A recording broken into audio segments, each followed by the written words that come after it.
Welcome back to the Peak News. I'm Chaim Goldman, the Watchman. I'm here with investigative reporter Jordan Baldwin, and we are talking about local anti-Semitism in the Pikes Peak region in light of really what's been going on since October 7th when all of this exploded across the United States.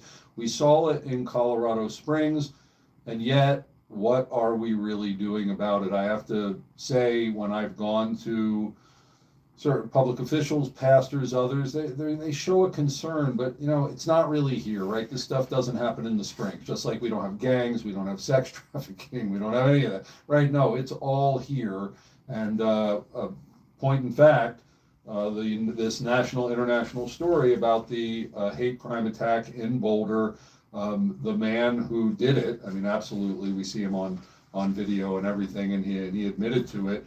Is living here off Constitution in Colorado Springs, and went to buy a gun in at Shields. So just a couple of things. There's a lot to this story. It keeps coming out, but the two big things that really have come out in the past day or so is that he did live in the Springs, and he did try to buy a gun.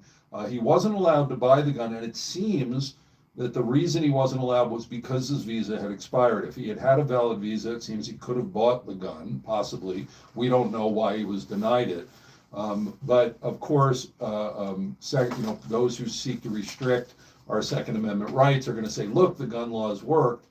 Well, you know what? He went out and made Molotov cocktails. He could have used a car. I mean, we've seen this kind of stuff. If someone wants to do harm, it doesn't cause that person to change just because they can't get a gun. The difference is the good guys don't have a gun.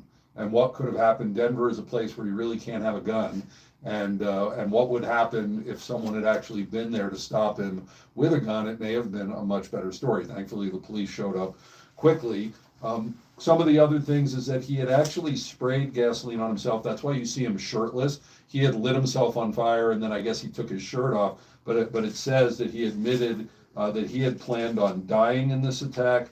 He says that he wasn't targeting Jews, he was targeting Zionists, which we've heard all of that before. It's really inseparable there. It also says that, let's see, he had a backpack sprayer filled with gasoline. That was the flamethrower that he put together. He stopped on the way up north in order to buy glass bottles, cloth, and gasoline to make Molotov cocktails. When he was throwing the Molotov cocktails, he was yelling, "Free Palestine." He said that he wanted them all to die, that he had to do it, he should do it, he would not forgive himself if he didn't do it, and then afterwards that he would do it again. How many of these people are in the country? How many are in Colorado? Jordan, you and I were up just a little over a month ago, up at the Capitol.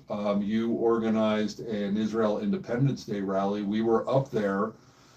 Praise God. This, I'm really sorry for what happened to other people, but this type of attack, this man dressed as a gardener in order to get as close to the victims as possible, certainly at the rally, could have happened. What are your feelings now as someone who, wants good things for this community and is Jewish? Yeah, well, I think even as the organizer of that event over the last 2 years, it doesn't help with the fear that was already there. Just this year alone, we did have one particular death threat. I won't get into the specifics of it, but it was a robotic phone call to one of our rabbis. And, in years previous, we had maybe some non-viable threats, but this was one that really put everybody on edge. So now that this has happened, I think that it really plays into the fear that everybody's had and has prevented them from coming out and showing the support they need to show. And also the Jewish community, of course, people are scared, and rightfully so, but I want to tell you, because I'm Jewish by birth. I'm born in America. I'm also a dual Israeli citizen, and I lived in Israel for 9 years and was there during the Second Intifada.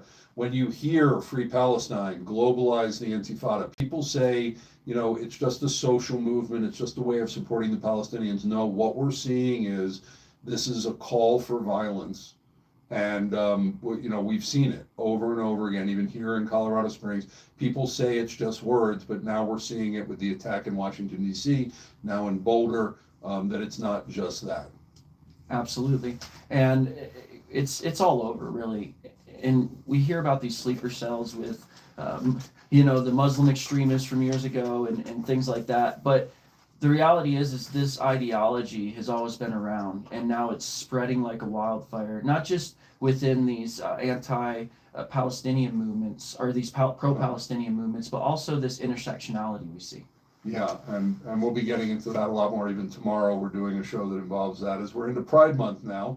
So I do want to give props to elected officials at least making statements. I spoke to Mayor Yemi about a year and a half ago, after October 7th, and said, what are you going to do? We have anti-Semitism. How are you going to protect the Jewish community? He talked about ways that they were helping more security at the synagogues. But overall, he said to me, this is not a real big concern here. I understand why you're concerned. It's not a big concern here in the Springs. Well, Mayor Yemi, I would say that it is. Anybody that didn't think it is. But this is a statement that came out after from Mayor Yemi, quote, after the attack in Boulder. I am heartbroken by the horrific attack and violence that struck in the city of Boulder on Sunday. Our hearts, minds, and prayers are with the victims and their families. I was in touch with my friend and colleague Boulder Mayor Brockett last night and shared our community's support for the victims, their families, the entire city during this difficult time. There is no place for hate or anti-Semitism in our communities. I'm grateful to law enforcement and first responders for their swift action and continued investigation. The FBI is the lead investigative agency and has identified the suspect was living in El Paso County enclave near Colorado Springs. I'm committed to support our local and federal partners in this investigation. Moving forward, Mayor Yemi, I would call on you to talk about actual policy. What are you doing? What are you doing to support the Jewish community? It shouldn't be a secret because there's a lot of Jewish people in the community and they'd like to know what's going on.